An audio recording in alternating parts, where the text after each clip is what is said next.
नमस्कार। संस्थेच्या अध्यक्षा, सर्व पदाधिकारी, सर्व शाळांचे आजी व माजी मुख्याध्यापक, शिक्षक वर्ग व माजी विद्यार्थी, मी वासंती श्रीराम धोपाडे, आदर्श बालक मंदिरची शिक्षिका। आज माजी विद्यार्थ्यांच्या मेळाव्याच्या निमित्ताने माझं मनोगत व्यक्त करताना मन भरून आले। ही आपली शाळा, किती आठवणी जोडलेल्या आहेत इथे। काळाच्या ओघात किती काही बदललं, पण या शाळेचं स्थान मात्र कायम मनात विशेष आहे। मिरजेतील नावाजलेल्या शाळेमध्ये 1986 साली माझ्या मुलाचा लहान गटात प्रवेश घेऊन मी पालक या नात्याने या शाळेशी जोडली। मिरजे संपूर्णपणे महिलांनी चालविलेल्या या शाळेत आपल्यालाही सेवा करता आली तर, असा विचार मनात येत असतानाच शिवाजी विद्यापीठातर्फे बालवाडी शिक्षिका कोर्स या शाळेमध्ये सुरू असलेला मला समजला। त्यामध्ये प्रवेश घेऊन मी कोर्स पूर्ण केला आणि 1988 साली मी शिक्षिका म्हणून शाळेत रुजू झाले। नवीन असल्यामुळे कामाचा काहीच अनुभव नव्हता, पण माझं उद्दिष्ट एकच होतं, विद्यार्थ्यांचा सर्वांगीण विकास।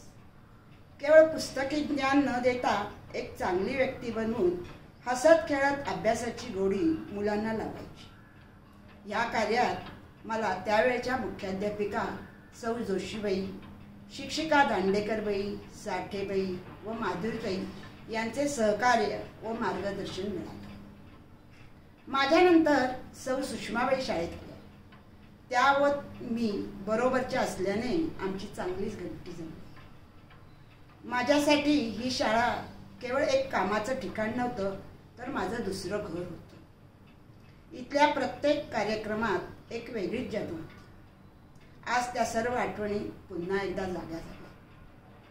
शिक्षक म्हणून आम्ही शिकवायला इथे आलो, पण खरं तर संस्थेच्या विविध उपक्रमातून आम्ही स्वतःच खूप काही शिकलो। इथून कित्येक विद्यार्थी शिकून गेले, मोठे झाले, पण त्यांच्या आठवणी आजही वर्गखोल्यांमध्ये दडलेल्या आहेत।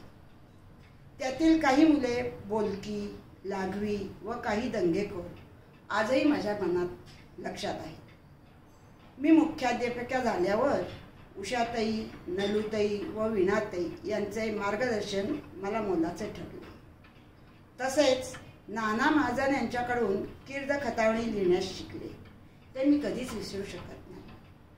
शेवटी एवढंच म्हणेन, शाळा ही एक केवळ भिंत व छप्पर नाही, ती असते आठवणींनी विणलेली एक सुंदर कविता, आणि त्या कवितेचा मी एक भाग होते हे माझं खूप मोठं भाग्य समजते।